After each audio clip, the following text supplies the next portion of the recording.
Bom, então para falar de sistema endócrino, todo mundo lembra quem é o sistema endócrino, né? Então, junto com o sistema nervoso central, é que vai fazer a regulação da homeostase do corpo. E os componentes do sistema endócrino vão ser, em grande parte, órgãos endócrinos, né? Tem órgãos endócrinos, tem tecidos endócrinos e tem algumas células endócrinas.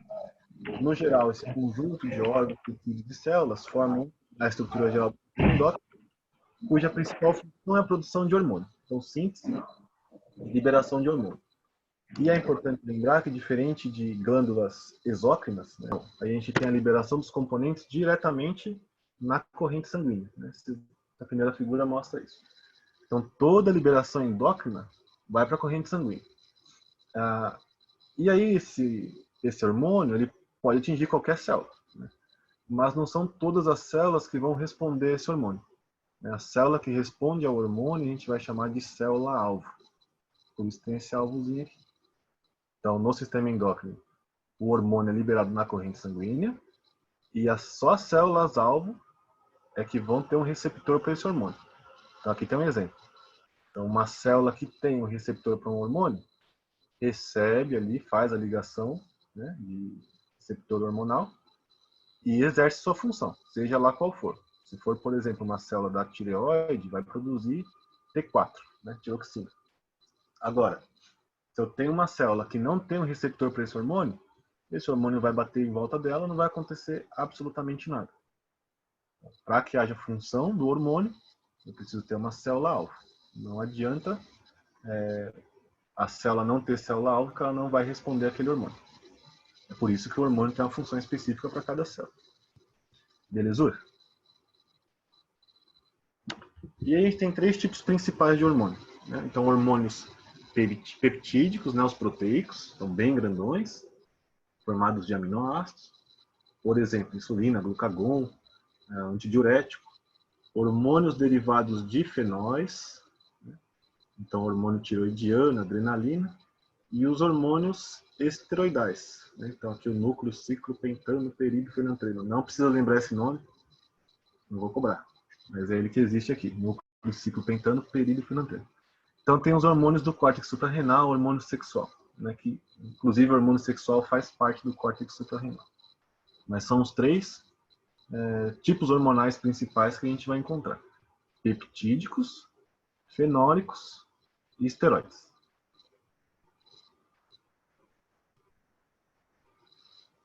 Quanto à ação, duas formas possíveis. Duas formas possíveis. Ou esse hormônio ele faz uma ligação direta ou indireta. Como que é indireta para começar? Por exemplo, aqui o glucagon. Glucagon, um hormônio peptídico, polipeptídico. Para que a célula responda a esse hormônio, ele vai se ligar a um receptor externo, né? Então, o primeiro receptor, aqui receptor de glucagon nesse caso, e esse receptor ativa um segundo mensageiro.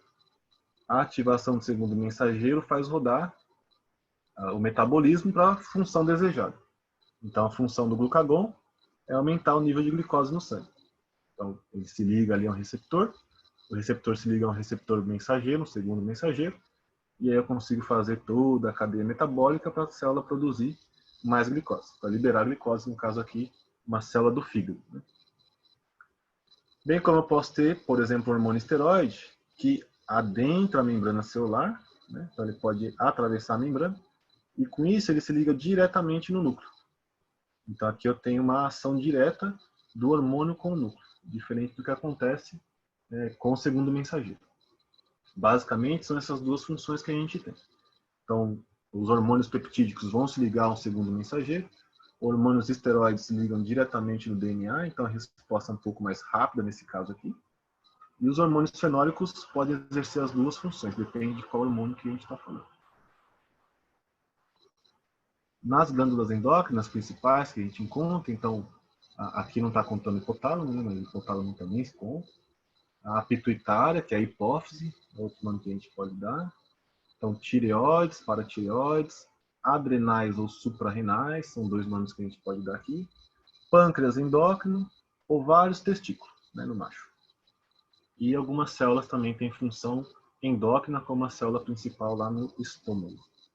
A gente vai esmiuçar cada uma dessas aqui, então não se preocupem, tem bastante coisa para ver.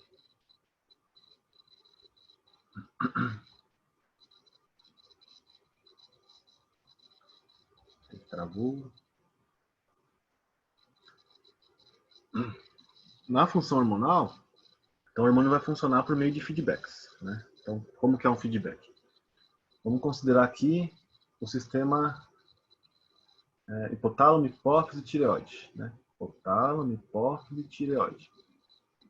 Nesse sistema, quando eu tenho uma alta produção de hormônios da tireoide, eu tenho então um feedback negativo, né? Então, alta produção de hormônios de tireoide, então tireoide circulante está elevado, seja T3, seja T4, é enviado um sinal lá para a hipófise para que haja diminuição da produção de TSH, que é o hormônio tireoestimulante, e da mesma forma, quando eu tenho então esse excesso, eu estimulo negativamente o hipotálamo a produzir menos hormônio liberador da tireoide, tireotrófico, né? Hormônio liberador tireotrófico. Como que é o sistema normal? O hipotálamo libera esses hormônios liberadores tireotróficos. Isso ativa as células da adenipófise a produzirem TSH, que é o hormônio tireoestimulante.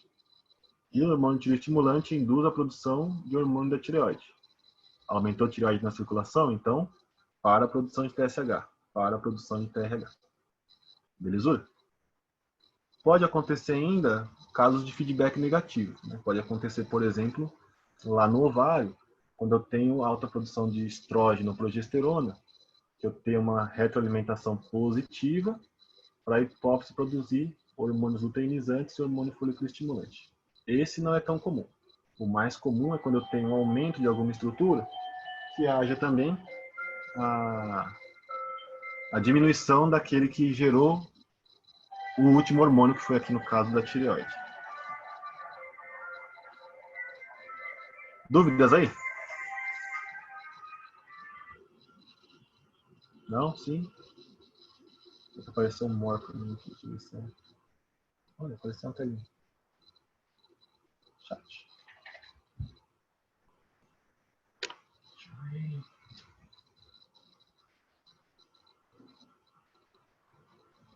Ah, filme bom, tá.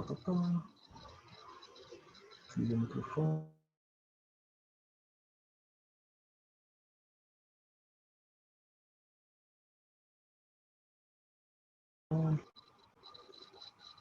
Bom, então voltando. Minha tela ficou aqui, né?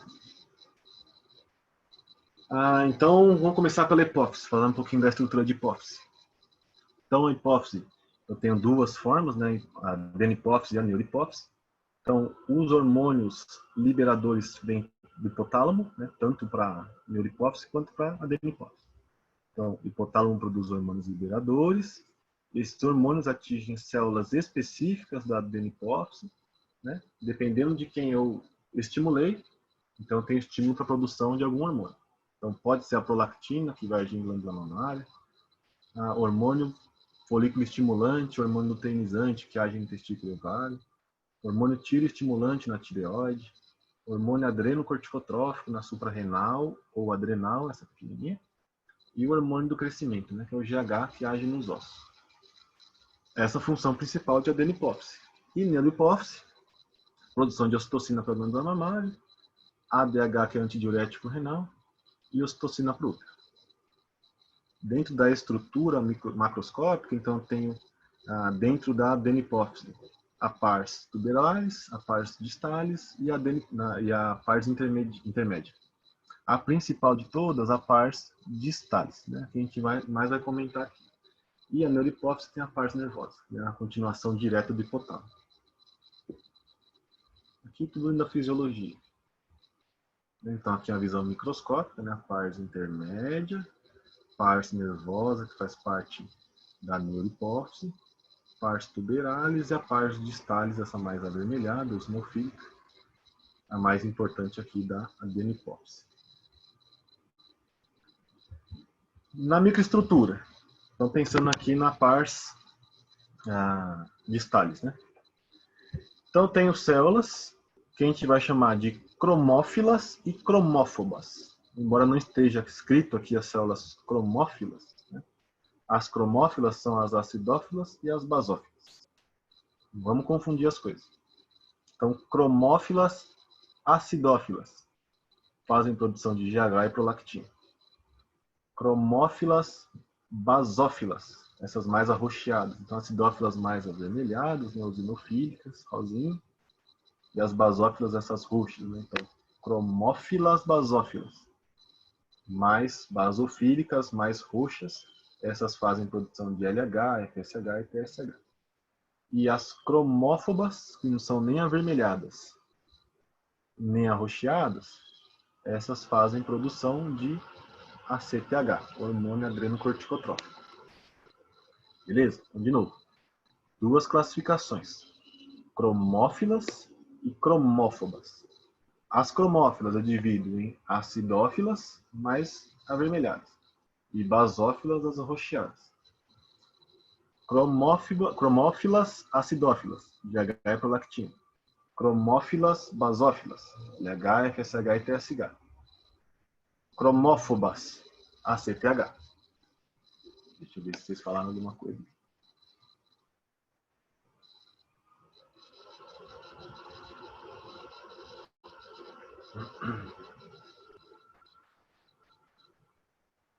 Parece que tem jeito.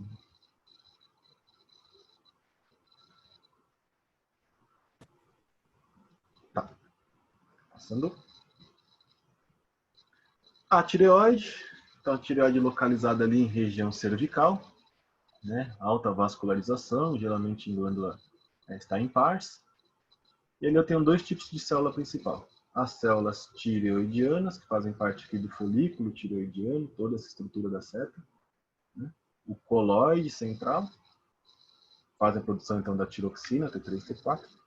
E a célula C, que produzem a calcitonina, fazem esses arranjos em bloquinhos localizados entre os folículos tireoidianos. Então, célula C, calcitonina, relacionados ao metabolismo do cálcio, e as células tireoidianas principais, produtores de T3 e T4, né, formam os folículos tireoidianos. Paratireoides, então ficam localizadas nas glândulas tireoides, dependendo do animal, posso ter um número diferente de glândulas, então aqui tem a representação de 4, isso no humano. A produção principal aqui é do paratormônio, então também relacionado ao metabolismo do cálcio, né? E aí esse cálcio vai ser reabsorvido do osso, ou do rim, ou do intestino. Né? Então tira o cálcio da circulação sanguínea. Paratormônio. As glândulas adrenais, ou suprarrenais, né? Tanto faz, é dividida em duas partes, zona cortical e zona medular, sendo que a cortical subdivide em 3 regiões, né? A região glomerulosa, uma região fasciculada e uma região reticular. Então, na região glomerulosa, eu produzo os hormônios mineralocorticoides, entre o principal de todos é a aldosterona. Na zona fasciculada, os glicocorticoides. E na zona reticular, os hormônios sexuais. Então, 3 categorias de hormônios muito importantes produzidos aqui na adrenal. E na zona medular renal, ela tem uma outra origem biológica. Aqui eu tenho produção de adrenalina e noradrenalina. Então, noradrenalina, adrenalina na medular. E na zona cortical, aldosterona, glicocorticoides e hormônios sexuais. Né? Aqui, mineralocorticoides, que são a aldosterona.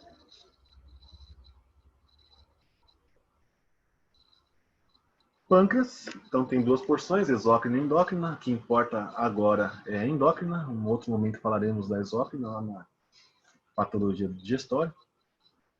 Então, o pâncreas, né, a composição dele é de células beta, aqui nas ilhotas pancreáticas, que a gente vai chamar. Então, as células beta representam 60% da celularidade das ilhotas, né, produtoras de insulina. As células alfa representam em torno de 25%, que produzem glucagon. E eu tenho uma quantidade de células delta que fazem produção de somatostatina, que vai ter interferência para regulação da acidez estomacal. São as mais importantes: células beta, produtoras de insulina, células alfa, na síntese de glucagon. Essas são as células do pâncreas endócrino. E a gente entra no que interessa de fato. Eu acho que tudo interessa, né? O que interessa um pouquinho mais.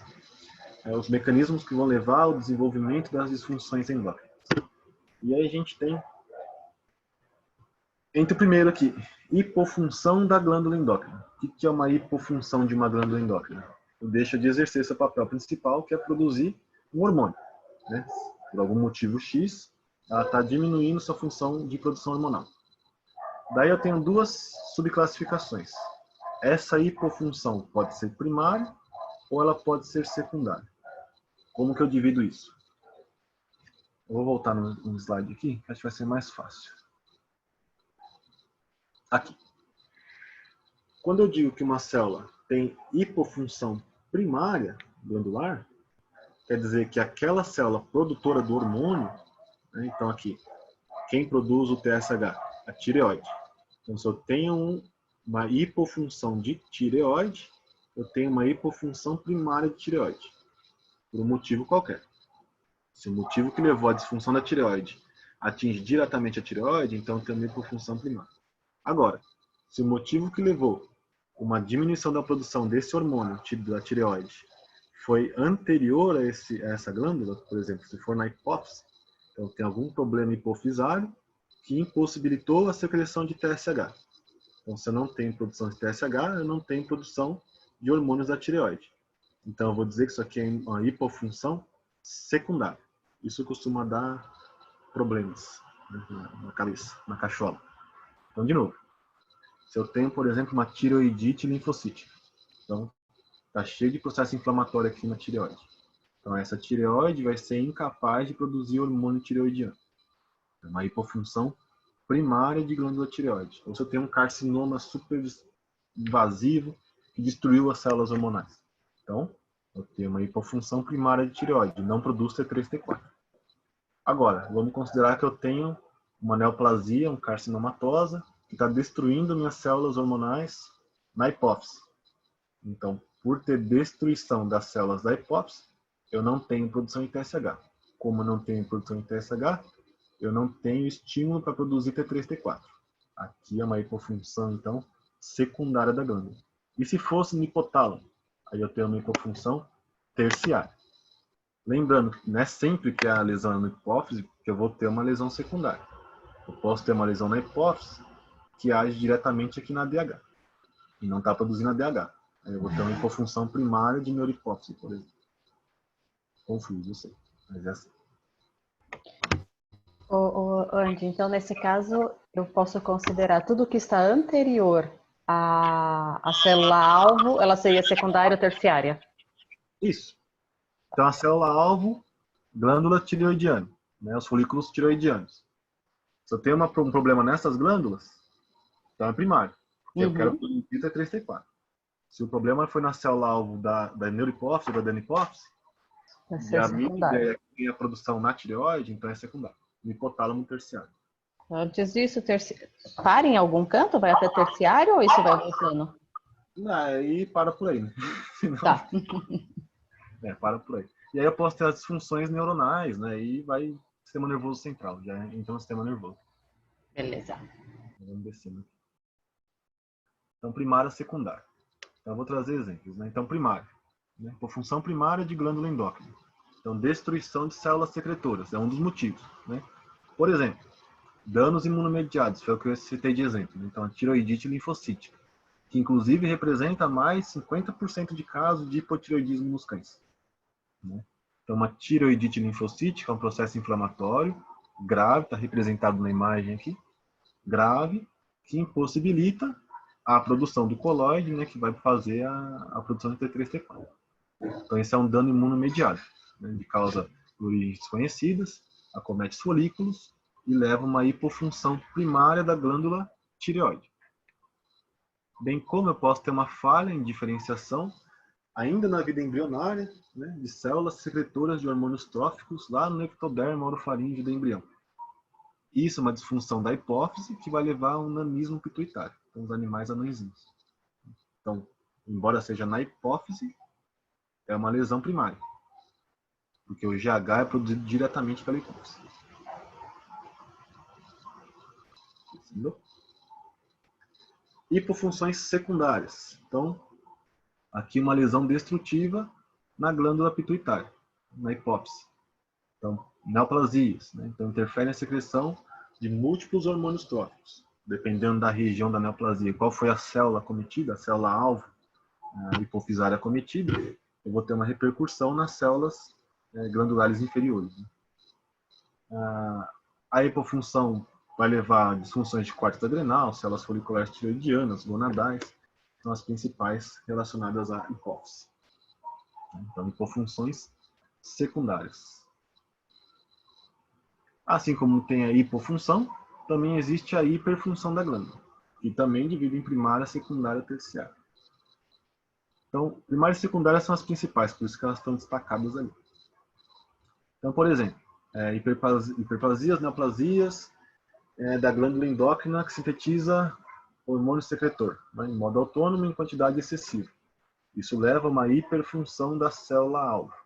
Por exemplo, formações benignas, né? Então, adenoma funcional de glândula tireoide faz uma elevação dos hormônios tireoides que leva lá à hiperatividade nos gatinhos. Então, hipertireoidismo. Então, tem uma lesão neoplásica, né, benigna, na glândula tireoide, que acaba levando ao aumento, né, da produção de T3 e T4. Esse aumento da produção pela atividade neoplásica vai levar o animal a um quadro de hipertireoidismo. Então, tem mais produção do que precisa. Seja lá como esteja o feedback em relação à hipófise. Porque aqui quem está produzindo o hormônio vai ser a célula da própria tireoide, que é neoplásica. Ela está pouco se lixando para feedback. Então, aqui, uma hiperfunção primária da glândula endócrina. Está passando um caminhão de lixo, deve estar fazendo um baita barulhão aí. Se estiver atrapalhando muito, vocês falam que eu dou uma pausa. A hiperfunção secundária de glândula endócrina. Então, alteração no órgão endócrino, pituitária, então hipófise, com liberação excessiva de algum hormônio trófico. Então, só para lembrar, hipófise faz liberação dos hormônios tróficos e o hipotálamo dos hormônios liberadores. Então, sempre que eu falar de um hormônio trófico, eu vou estar geralmente relacionando aqui a hipófise, os hormônios liberadores e os hormônios do hipotálamo. Então, se eu tenho uma quantidade excessiva de hormônio trófico, então, estimulação prolongada na célula-alvo. Se a célula-alvo, por exemplo, a adrenal, então, um adenoma cromófobo, lembra, né? Produtores de ACTH. Então, adenoma cromófobo corticotrófico, então, secretor de ACTH, vai ocasionar um aumento bilateral das adrenais por hipertrofia cortical e secreção excessiva de cortisol. Então, o que vai acontecer? A hipófise vai estar liberando a ACTH à torta e à direita, e as células receptoras, células alvos da adrenal, cortical, vão receber esses hormônios e vão produzir.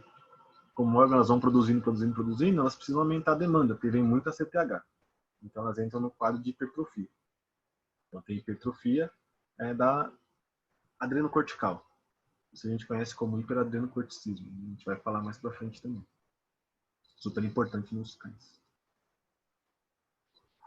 Além dessas classificações de hiperfunção, hipofunção, primária e secundária, eu posso coincidir também com hipersecreção hormonal, ou semelhante a um hormônio, por uma neoplasia de origem não endócrina.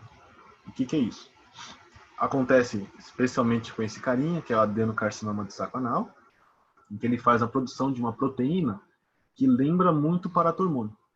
Então, embora ela não seja o paratormônio, ela tem sua formação molecular muito semelhante. Então, ela faz a ligação antígeno-receptor, né? Então, com o receptor da célula, e isso leva a uma hipercalcemia, já que o paratormônio tem essa função.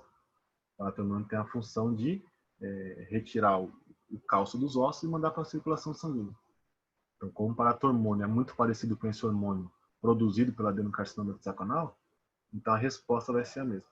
Embora esse animal não tenha um aumento da produção de PTH, não tem hipertrofia de paratireoide, ele produz hipercalcemia por conta da semelhança desse hormônio com o paratormônio. hipersecreção hormonal ou semelhante ao hormônio, por uma neoplasia não endócrina. É um caso especial. Eu posso ter ainda uma resposta insuficiente da célula-alvo. Então, se por algum motivo a via de sinalização não funcionar, né, esse receptor não estiver adequado para receber o hormônio, né, alterações do receptor de membrana, eu não vou ter, vai ser possível realizar atividade endócrina. Isso é comum com resistência à insulina. Né? Então, animais que têm, por exemplo, quadros com aumento de glicocorticoides, né, esses animais eles têm resistência à insulina. Ou uma alta produção de GH também causa resistência à insulina. Então, é suficiente para não ter entrada da insulina, que não vai fazer absorção de glicose, e isso vai levar a uma hiperglicemia. Então, respostas insuficientes da célula-alvo. A gente vai aprofundar, tá? A gente está só pincelando. Hiperatividade secundária a doenças em outros órgãos. Então, eu posso ter um hiperparatiroidismo por conta de uma insuficiência renal, já que eu tenho um aumento de fosfato. A hiperfosfatemia vai levar também a um aumento da ação do paratireoide para ter reabsorção de cálcio. Ou desequilíbrios nutricionais. E as síndromes iatrogênicas, aquelas que a gente mesmo causa, ou o tutor, ou seja lá quem for, por exemplo, com administração hormonal e medicamento, ou cirurgias, de repente eu faço extração de uma adrenal, extração da tireoide, então eu vou acabar levando a quadros iatrogênicos. Né? Não vou ter hormônio porque eu não tenho glândula. Então, por exemplo, a administração de corticoides pode levar a fraqueza muscular, perda de pelos, calcinose cutânea e atrofia adrenal. Todos relacionados aqui ao hiperadrenocorticina.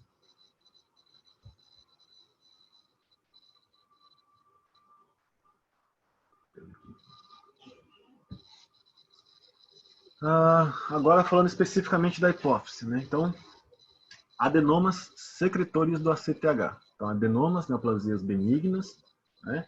Epiteliais, secretoras de ACTH. Então, todo hormônio, toda glândula é epitelial, né? Então, se é um adenoma, célula epitelial. Então, adenoma corticotrófico, também chamado de adenoma cromófobo, né? Secretor de ACTH, que são endocrinologicamente ativos. Então, uma vez que exista, né, que tenha a presença dessa neoplasia, eu tenho uma atividade endócrina associada. É mais comum secretores ativos de ACTH nos animais domésticos. Então, geralmente, essas secreções acentuadas de ACTH estão relacionadas a essas neoplasias. Acontece principalmente nos cães adultos. Né, e esse ACTH em excesso vai levar a uma hiperplasia adrenocortical bilateral. Então, temos aqui a adrenal, com suas duas regiões, cortical, que eu estou passando a mãozinha, e a medular avermelhinha. Então, quando eu tenho um excesso de hormônio adrenocorticotrófico, eu tenho hiperplasia de toda essa região da córtex adrenal. Então, vai envolver a zona glomerulosa, vai envolver a fascicular e a reticular. Então, envolve a aldosterona, envolve o corticoide, envolve o hormônio sexual. Como a neoplasia é lá na hipófise, então tem a produção do hormônio para ambas as glândulas, direita e esquerda. Então, o excesso da produção vai ser distribuído igualmente e eu tenho uma hiperplasia bilateral. Então, crescimento das duas glândulas. Então, hiperadenocorticismo hipofisário, a doença de Cushing, que é a mais associada, macroscopicamente, lá na hipófise que eu tenho é uma estrutura branca amarronzada, avermelhada, né, que provoca aumento da hipófise e, eventualmente, compressão do hipotálamo. Se acontecer a compressão do hipotálamo, já que é eventualmente, eu tenho também as funções nervosas associadas, né, ataxia, letargia, andar em círculos, dependendo da região que estiver associada à compressão, eu tenho uma resposta autonômica associada. Então, microscopicamente, né, então tem agregado de células secretoras bem diferenciadas, já que são adenomas, neoplasias benignas, e padrão de crescimento difuso, né, que vai envolvendo toda a glândula, até o momento dela comprimir o hipotálamo. Na tireoide, né, as tireoides que são duplas. Então, as principais, a tireoidite linfocitária ou tireoidite linfocítica, já comentei um pouquinho dela, e os carcinomas, neoplasias malignas epiteliais, bem destrutivas, de crescimento insidioso. Então, a tireoidite linfocitária. Então, tem uma relação autoimune, né? Mais de 50% de casos de hipotireoidismo canino estão relacionados a esse quadro. Né? Em humanos é conhecido como síndrome de Hashimoto. E, histologicamente, o que a gente encontra vai ser um infiltrado difuso de linfócitos lá na região de tireoide, né? Que não é mais na hipófise. Então, lembrar que a tireoide tem os folículos tireoidianos, e os folículos tireoidianos vão estar repletos de células linfocitárias. Então, aquelas células mononucleares, núcleo bem grandão, né, bem basofílico. Plasmócitos, que são linfócitos B ativados, que produzem anticorpos. Macrófagos, tanto no interstício, né, quanto no coloide. Então, o interstício é aquela região entre células, o coloide é aquela parte mais acidofílica, avermelhada, no interior do folículo tireoidiano. Além disso, tem as células epiteliais da tireoide com quadros de degeneração, por conta da resposta inflamatória grave. Depois, né, de uma resposta muito grave, o que vai acontecer é a formação de tecido conjuntivo fibroso. Né? Existem duas teorias aqui. Algumas vezes são encontrados quadros apenas de uma atrofia da tireoide, sem a presença desse infiltrado de linfócitos, né? Sem um quadro inflamatório. Então, alguns autores acreditam que esse tecido conjuntivo fibroso, essa atrofia, está associada a um processo inflamatório anterior. Então, se espera que antes havia um infiltrado difuso de linfócitos, de leucócitos. A cronicidade levou à formação do tecido conjuntivo fibroso, e esses linfócitos saíram de lá, gerando um quadro de atrofia. Então, seja lá como for, né, a tireoidite que leva a uma hipoplasia ou a atrofia, ambos levam à diminuição da produção do T3 e T4, igualmente. As principais neoplasias, então, os adenomas, né, então nódulos pequenos, brancos, sólidos, parênquima glandular, já que são glândulas. Os lobos tireoidianos ficam aumentados de volume e tem alteração de sofá. Quando foliculares, né? Então posso ter micro e macrofoliculares irregulares com presença de maior concentração de coloide. Essa é mais comum nos gatinhos com hipertireoidismo. Quando císticos, uma ou mais cavidades cheias de fluido. Então aqui eu tinha tireoidite linfocitária, só para a gente não se perder. Então a tireoidite linfocitária levava a um quadro de hipotireoidismo nos cães, que é a principal causa de hipotireoidismo nos cães, uma das principais. Aqui eu estou falando de neoplasia de tireoide.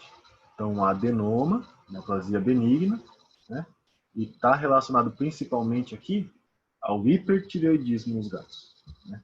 Então, tem a formação de macrofolículos e microfolículos irregulares, eu tenho maior produção do coloide, e aqui eu gero um quadro de hipertireoidismo. Então, tem uma hiperfunção da glândula. Eles podem ainda ser císticos, né, com uma mais cavidade cheia de fluido. Ambos geram um quadro de hipertireoidismo. As lesões carcinomatosas, então lesão maligna, né, associada à destruição de parênquima. Se destrua o parênquima, se destrua as células produtoras do hormônio, então, eventualmente, eu vou ter aqui hipotireoidismo. Uma consequência. A consequência da destruição glandular é a ausência da produção do hormônio, né, da síntese do hormônio. Então, gera um quadro de hipotireoidismo. É uma neoplasia maligna, caracterizada por proliferação de célula folicular em excesso. Né? Geralmente são grandes, palpáveis. Algumas vezes elas podem alcançar um tamanho tão grande que vão levar a quadros de dificuldade respiratória e dificuldade para engolir. Né? Dispneia e dificuldade de deglutição. Metade das neoplasias estão associadas a metástases, né? Então, quando dá tempo, que vão atingir principalmente os pulmões, linfonodos cervicais, por proximidade, né? E os retrofaríngos. Geralmente o quadro é bilateral e são mais comuns que os adenomas nos cães. Né? Aqui faltou colocar nos cães. Nos gatos, o mais comum é o adenoma, que gera um quadro de hipertireoidismo. O carcinoma é mais comum nos cães e gera um quadro de hipotireoidismo.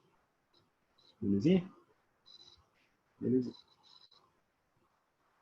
Quanto à paratireoide, então, o hiperparatireoidismo primário, que eu começo, está associado a um aumento de volume e de celularidade na própria glândula tireoide, paratireoide.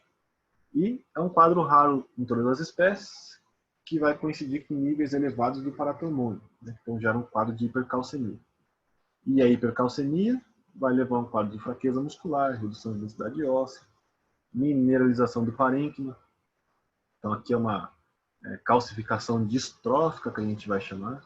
A calcificação distrófica acontece quando eu tenho um aumento do cálcio circulante. É por isso que eu tenho a mineralização de parênquima pulmonar. Esse cálcio se liga às células de qualquer região, pode ser epiderme, derme, hipoderme, fígado, rim, pâncreas, baço, e gera quadros de mineralização em qualquer órgão que ele ficar impregnado. Aí eu tenho o quadro de hiperparatiroidismo secundário. Uma delas é o hiperparatiroidismo secundário à insuficiência renal crônica. Então, a insuficiência renal crônica vai levar a um quadro de aumento do fosfato, né, na circulação sanguínea, hiperfosfatemia, e isso vai acabar gerando quadros de hipocalcemia. Para conseguir fazer um estímulo à produção de mais cálcio no sangue, eu tenho a glândula paratireoide ativada para estímulo de reabsorção osteoclástica. Então, eu preciso elevar os níveis de cálcio na circulação sanguínea. Para elevar os níveis de cálcio na circulação sanguínea, eu preciso estimular o paratormônio. E isso vai fazer reabsorção do cálcio nos ossos, e com isso eu tenho um problema, né? Vai haver uma afetação no sistema esquelético. Então vai ocorrer fratura espontânea de ossos longos, corpo vertebral, perda de dente, né? Tudo relacionado com a retirada do cálcio do osso e a impregnação de cálcio em algum outro tecido. Por exemplo, aqui a mineralização de tecidos moles. Como eu disse, pode ser em qualquer lugar. Esses são os principais, né? Mucosa gástrica, rins, parênquima pulmonar. E um outro quadro famoso, que é o hiperparatiroidismo nutricional secundário. Então, animais que têm na sua dieta baixos níveis de cálcio e altos níveis de fósforo. Então, eu tenho redução do cálcio circulante por um aumento do consumo de fósforo. Com isso, novamente, tem indução do aumento de secreção do paratormônio para que haja reabsorção óssea. É semelhante ao que ocorre na insuficiência renal. Então, alterações semelhantes ao hiperparatiroidismo secundário renal. Aqui um cãozinho babando no balé galináceo. Tá bom? A repercussão clínica é semelhante, né? Então, fraturas e mineralização de tecidos moles. Quanto à adrenal, então pode ocorrer ali hiperplasia de zona glomerulosa. Então, lembrar aqui específico da zona glomerulosa, né? Aumento de celularidade. A zona glomerulosa produz aldosterona. Isso pode ser resposta à angiotensina 2, lá no quadro de sistema renina, angiotensina, aldosterona. Por exemplo, se houver um quadro de diminuição de pressão arterial. Então, um quadro normal, fisiológico, e quando acontece, ocorre hiperplasia de zona glomerulosa. Isso pode ser patológico também se eu tiver muita produção desse hormônio. Bem como eu posso ter um quadro de hiperplasia cortical difusa, que vai abranger as 3 camadas, né? Glomerulosa, fasciculada e reticular. Então aqui vai ocorrer alargamento unilateral, alargamento uniforme bilateral do córtex adrenal, né? Já que é uma hiperplasia cortical difusa na adrenal. Nem sempre ela vai ser bilateral, né? Ela pode ser unilateral também. Não, nesse caso vai ser bilateral, porque ela é resposta à hipersecreção de ACTH. Eu deixei especificado. Ela pode acontecer de outras formas, quando eu tenho, por exemplo, uma neoplasia diretamente em uma das glândulas adrenais. Aí é unilateral. Mas nesse caso aqui, a resposta à hipersecreção é hipofisária. Então, se a resposta vem da secreção hipofisária, ela é secundária, vai atingir ambas as glândulas, não tem como atingir uma glândula só. Então, se for a resposta à hipersecreção, vai ser bilateral. Então, a resposta vai ser hiperplasia e hipertrofia de células de zona fasciculada e reticular. Então, tem uma maior produção dos hormônios relacionados a essas zonas. Bem como posso ter também adenomas corticais adrenais. Agora sim. Então, adenoma que vai agir diretamente na glândula adrenal. Isso é mais frequente em cães com mais de 8 anos de idade. São neoplasias pequenas, de crescimento lento. e podem também estar associadas à hipersecreção de cortisol e de aldosterona. Nesse caso, lembra que no primeiro caso, quando é na hipófise, eu tenho um crescimento de ambas as glândulas, porque o hormônio é formado lá na hipófise e ele é distribuído igualmente. Nesse caso, né, a glândula contralateral, por retroalimentação negativa da hipófise, na secreção de ACTH, não permite que ambas as glândulas cresçam. Então, o que acontece? A glândula que tem lá o adenoma, que é a neoplasia, aumenta seu volume e passa a produzir maior quantidade de hormônio. Nesse caso aqui, o hormônio adrenocorticotrófico. O hormônio adrenal. Seja o glicocorticoide, por exemplo. Então, ele passa a produzir uma maior quantidade de glicocorticoide. Se ele já tem a quantidade aumentada, ele vai passar um sinal de feedback para a hipófise que não precisa mais produzir o ACTH. Se a hipófise recebe sinal que ela não precisa mais produzir o ACTH, então não tem a ACTH chegando na glândula contralateral. A glândula contralateral da neoplasia só vai crescer se ela tiver um hormônio chegando. Como não tem hormônio, porque a glândula contralateral é a produtora do hormônio final, então ela fica menorzinha, ela vai até atrofiando. Chega um momento que eu tenho uma glândula enorme, neoplásica, e a glândula contralateral pequenininha, porque ela não recebeu o estímulo das glândulas hipofisárias por conta de retroalimentação negativa. Isso eu passei no comecinho, lá quando estava falando de retroalimentação. Então, só para ficar claro. Então, se eu tenho a neoplasia na glândula adrenal, essa célula está produzindo, por exemplo, o glicocorticoide ou aldosterona em excesso. Esse excesso é mandado lá para a hipófise interpreta isso como sendo que ela não precisa mais produzir o ACTH. Como ela não precisa mais produzir ACTH, a glândula contralateral não recebe estímulo para crescer. Então ela fica atrofiada. Então tem uma glândula enorme, neoplásica, e uma glândula pequenininha atrofiada. Foi? E os feocromocitomas? Então, feocromocitoma ligado à região medular. São a neoplasia de células cromafins. As células cromafins são as produtoras de adrenalina. Então, se eu tenho neoplasia de células cromafins, eu tenho um aumento na síntese de adrenalina. Esse é um quadro frequente mais nos bovinos, eventualmente nos cães também, pode ser unibilateral. São neoplasias grandes, mas que não afetam a função adrenocortical, né? Então, os hormônios corticoides, aldosterona, hormônios sexuais não sofrem alteração por conta disso. Geralmente são achados incidentais lá da necrópsia, nem reflete sinal clínico nenhum. Alguns animais, por conta da elevação da adrenalina, podem apresentar algum quadro de hipertensão e arritmia cardíaca. Isso não é sempre. E pensar que a grande maioria são os bovinos, né? Na clínica dos bovinos, isso é pouco observado. Não é a rotina fazer exame clínico cardíaco de bovino. E os insulinomas, né? Agora entrando no pâncreas endócrino. Então, insulinoma, neoplasia mais comum no cão, embora o nome seja insulinoma, né? Dá aquela tendência de trazer uma neoplasia benigna, né? Que a gente imagina. A maioria é maligna e está relacionada a quadros de hipoglicemia grave. Por quê? Porque eu tenho insulina em excesso e a função da insulina é mandar glicose para dentro da célula. Se eu tenho glicose em excesso no interior das células, então eu impossibilito que haja glicose circulante, que leva a quadros de hipoglicemia. O mais preocupante é que ocorra uma neuroglicopenia, né? Então uma diminuição de glicose lá nos neurônios, porque isso vai levar a quadros de fraqueza, ataxia, andar descoordenado, como eventualmente a morte. Então neurônios são células muito sensíveis à diminuição da glicose na circulação, já que elas têm atividade metabólica muito acentuada. Veio uma hora aqui, acho que é um chat. Tadã!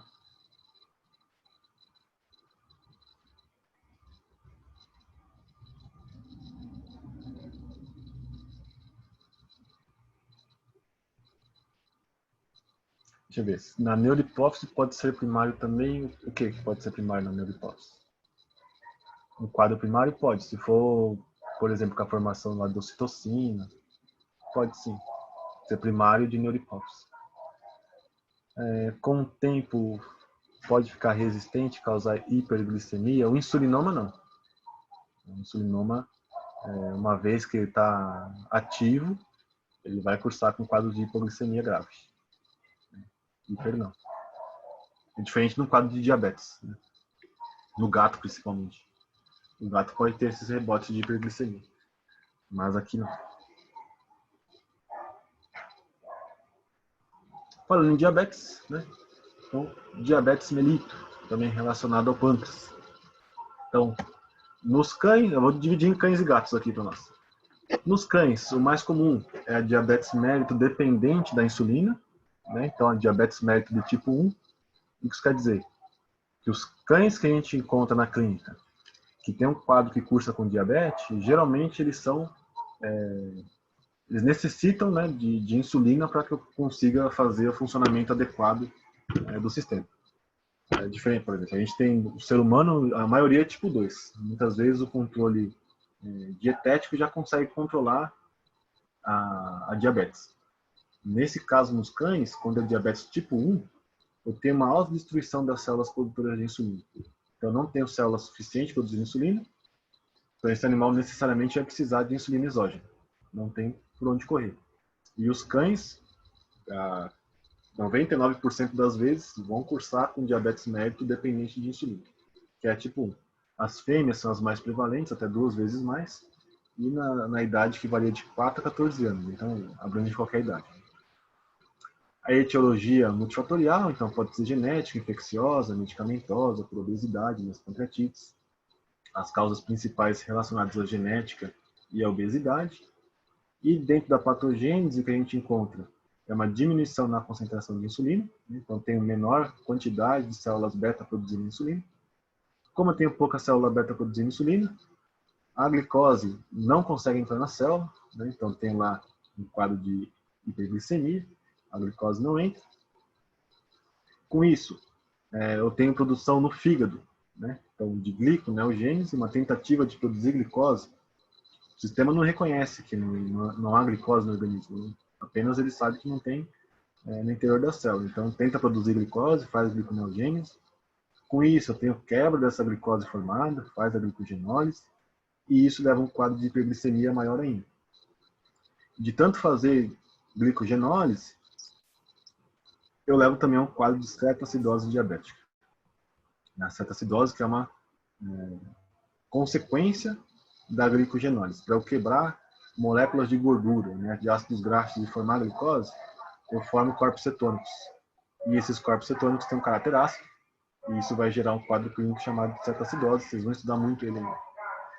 Na sintomatologia de diabetes, então a gente tem os famosos 4Ps, então poliúria, polidipsia, polifagia e perda de peso, né? Mesmo que esse animal se alimente bem.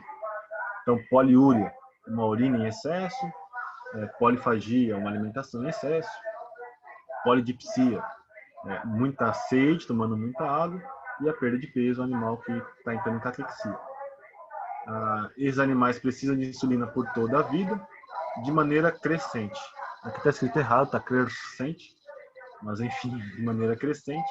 Inclusive, tem literatura que traz que existe até um quadro de lua de mel da insulina nos animais recém-diagnosticados, né, com diabetes mellitus, porque começa com uma dose bem baixinha, né, quase que não precisa utilizar.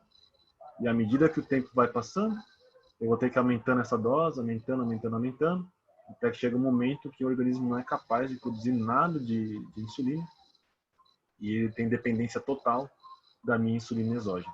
Então, no começo, a dependência é baixa, e à medida que o tempo passa, essa dependência aumenta e o animal precisa tomar as injeções todos os dias.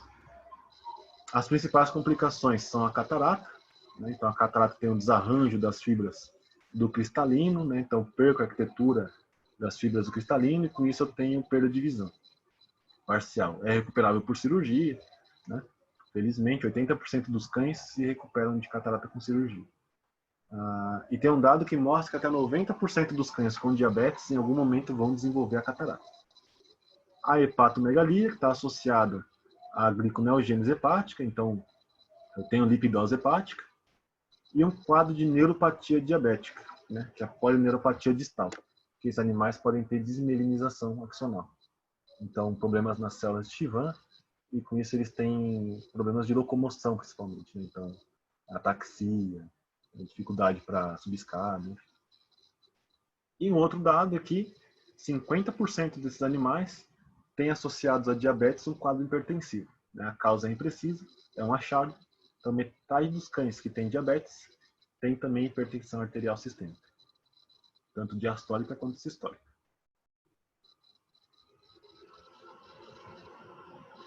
Quanto tempo já estamos aqui?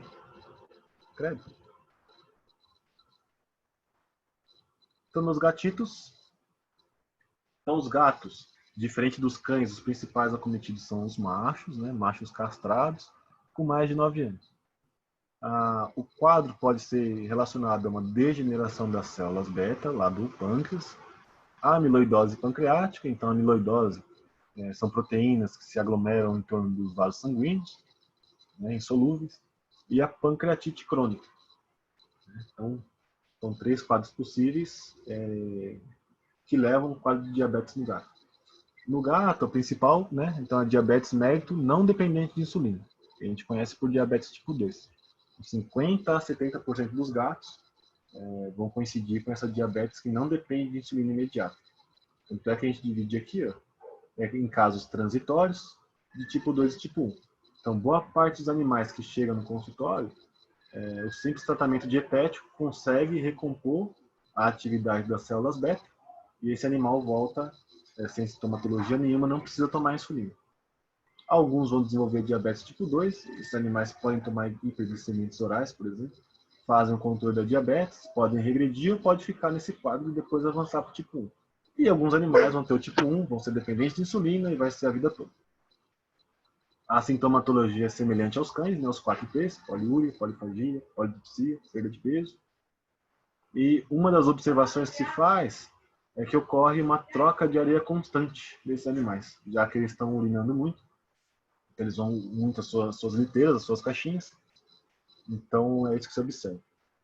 Além disso, né, então, animal com letargia, fraqueza, limpeza que pode estar em excesso ou em falta, né, pelo fosco, animal descuidado e postura plantígrada, que é essa que está aqui na imagem. Eu deixei aqui em cima também, é um desenho.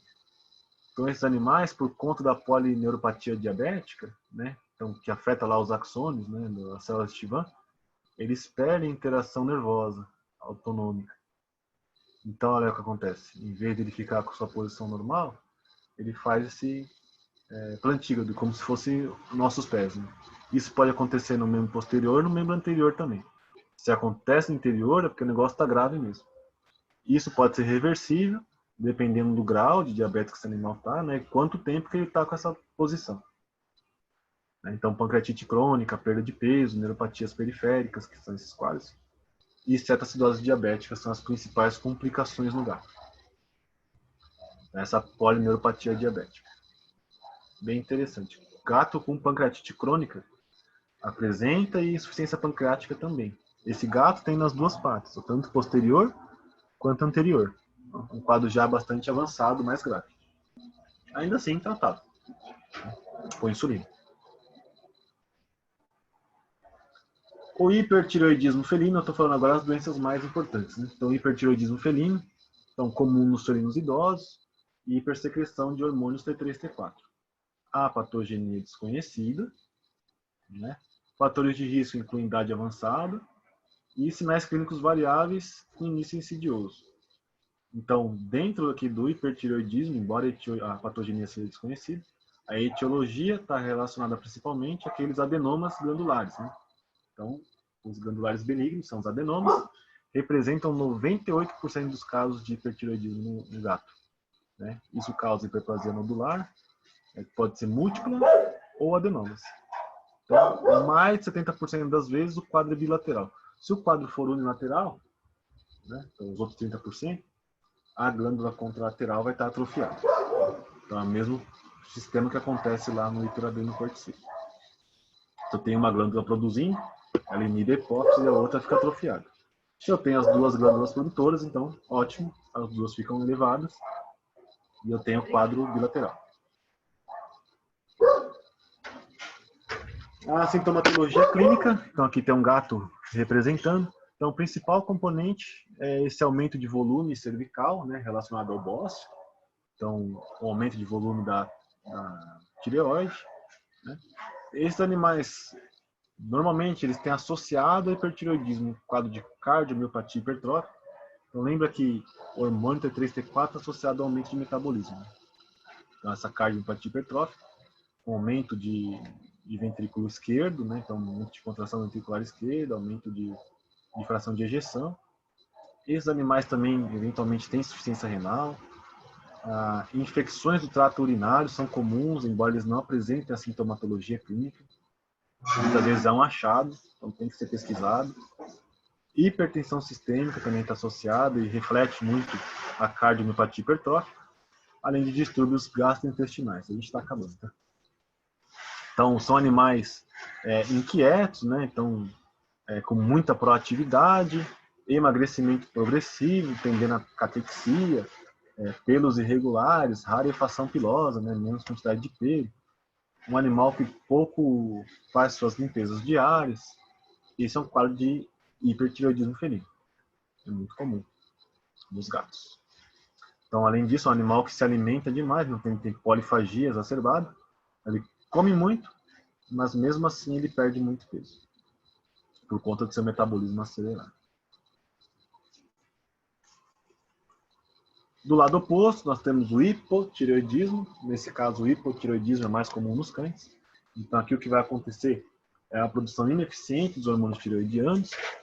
Então, pode também ser primário, secundário, terciário, né? Depende do local em que foi instalada a afecção. A maioria é primário, né? E é devido à tireoidite linfocítica. A gente viu lá atrás, né? A inflamação da tireoide, de causa imunomediada. Ou /E atrófica, porque acredita-se que essa atrofia idiopática seja decorrente da inflamação anterior que teve, né? Da tireoidite linfocítica. Então, a atrofia que vai ser caracterizada por perda do parênquima, o parênquima são as glândulas, e a ausência de infiltrado leucocitário.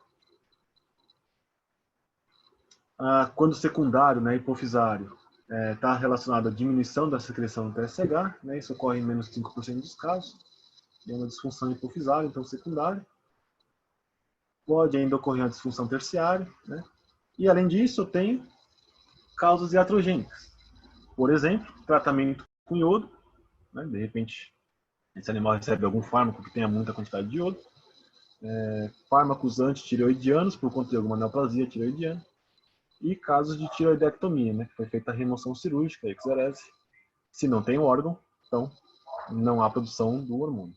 Então a maioria de tumores da tireoide resulta em hipotireoidismo e não em hipertireoidismo. Isso quando é nos cães. Então cães com neoplasia de tireoide estão associados a quadros de hipotireoidismo, diferente do que acontece nos felinos. Então lá, tireoidite linfocítica é o quadro primário, hipoplasias, neoplasias pituitárias, quadros secundários, diminuição de produção de hormônios liberadores tireoidianos, tireotróficos. Quando eu tenho lá nos núcleos supraóptico e paraventricular, né, do hipotálamo, a ausência de produção desses hormônios. Aqui são neurônios, né, neurônios do núcleo supraóptico e do núcleo paraventricular. O caminhão passou. Então, esses neurônios que produzem esses hormônios liberadores. E se eu não tenho a produção desses hormônios liberadores, tem um quadro terciário. Os sinais cutâneos são aqueles que mais chamam a atenção no hipotireoidismo canino, né? O principal deles é a rarefação pilosa. Então, são quadros que a gente chama de dermatopatias diabéticas, né? Então, bilaterais, simétricos, né? Com perda de pelo. E um bem importante no hipotireoidismo, que é essa cauda de rato. Então, o animal fica com um rabinho que parece de um ratinho, sem pelo. Quando aparecem essas sintomatologias, né, para que sejam desenvolvidas, 75% da função glandular já tem que ter sido destruída. Então, é semelhante do que ocorre lá no rim. Quando tem um rim, que até 75% ele consegue segurar sua função de taxa de filtração glomerular, é semelhante ao que acontece aqui na tireoide. Então, boa parte das glândulas vão continuar fazendo sua função, até que 75% perca a função, eu ainda consigo ter atividade glandular satisfatória. Depois disso, para de ter atividade glandular satisfatória e vai cursar com a sintomatologia clínica. Aí que vem o problema. Anomalias metabólicas vão estar presentes em cerca de 80% dos casos, né, que vão estar relacionados à sintomatologia. Então, um animal que cursa com letargia, intolerância ao exercício, depressão à atividade física, obesidade. É bem comum a hipercolesterolemia, por um quadro acentuado de produção de lipídios, anemias não regenerativas, lipidose hepática, enfim. Animais de meia idade. A anomalia metabólica aqui no caso, né, é a atividade celular diminuída, que vai cursar com intolerância ao exercício e ganho de peso.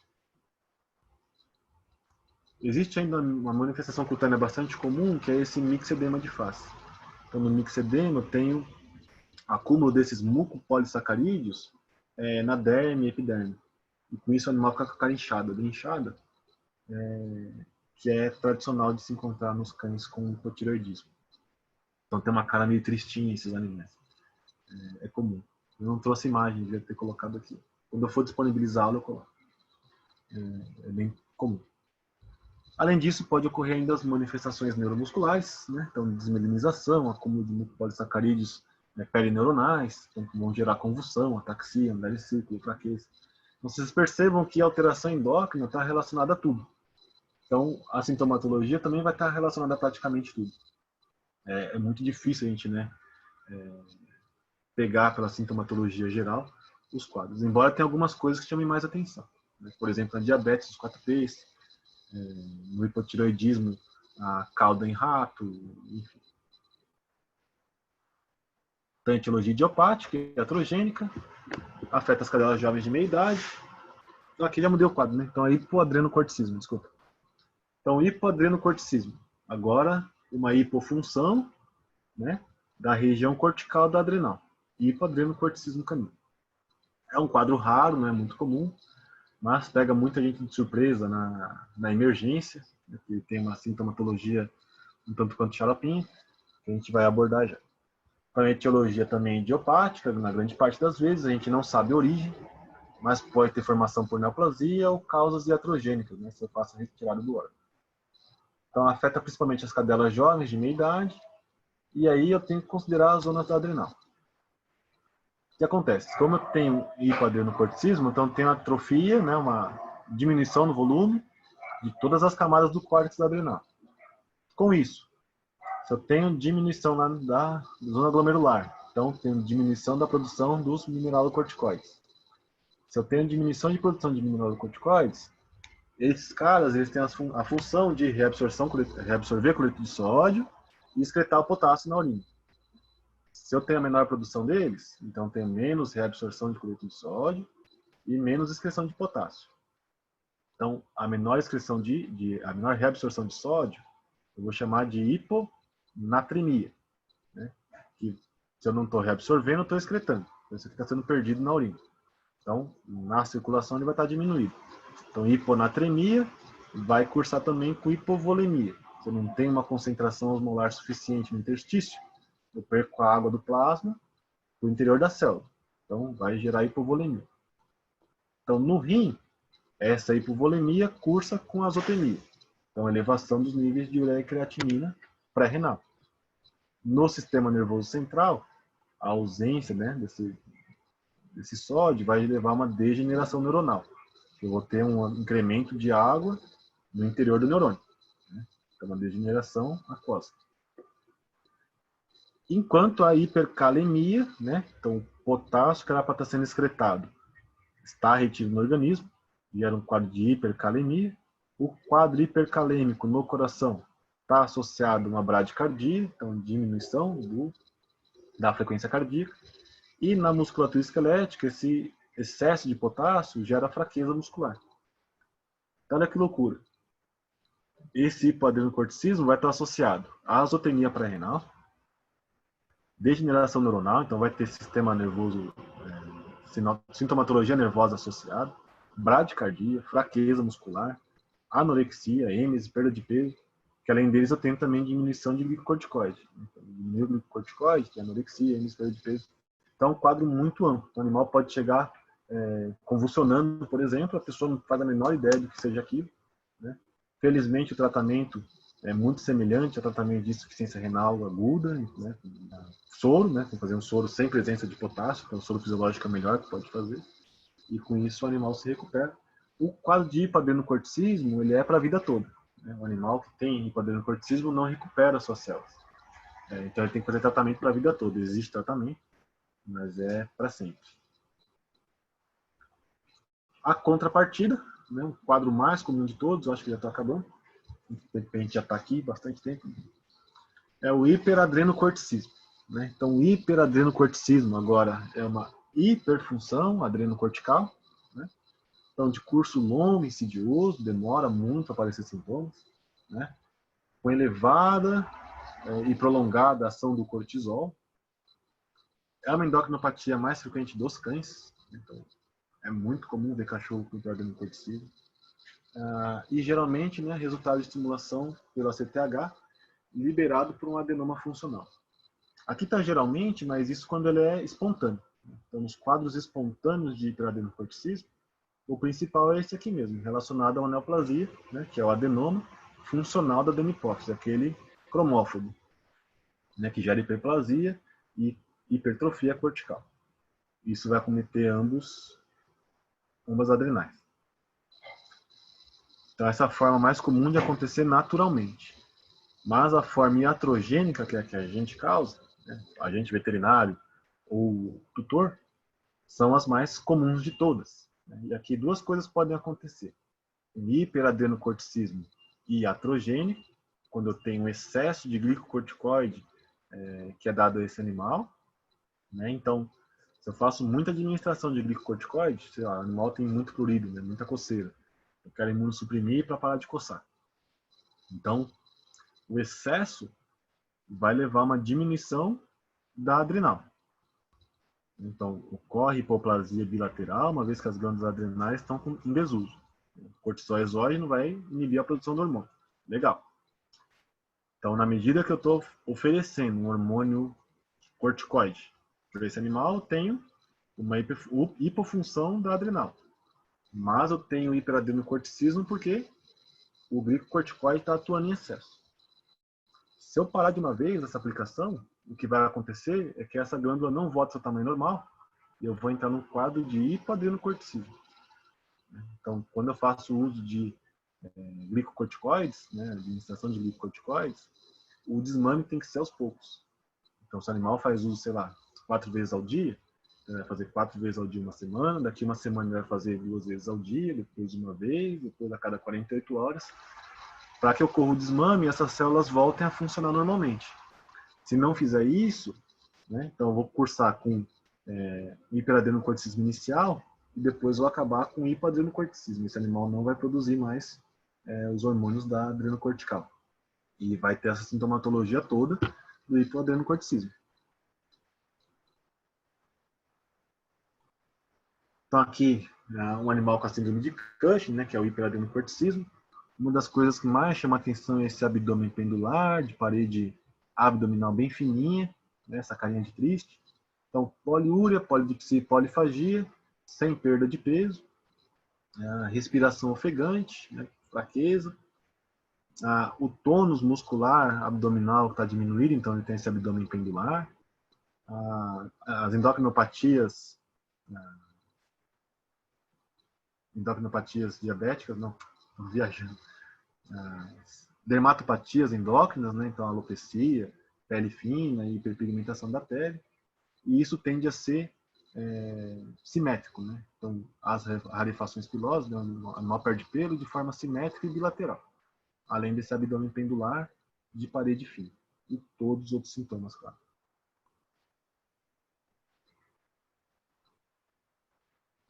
E olha só,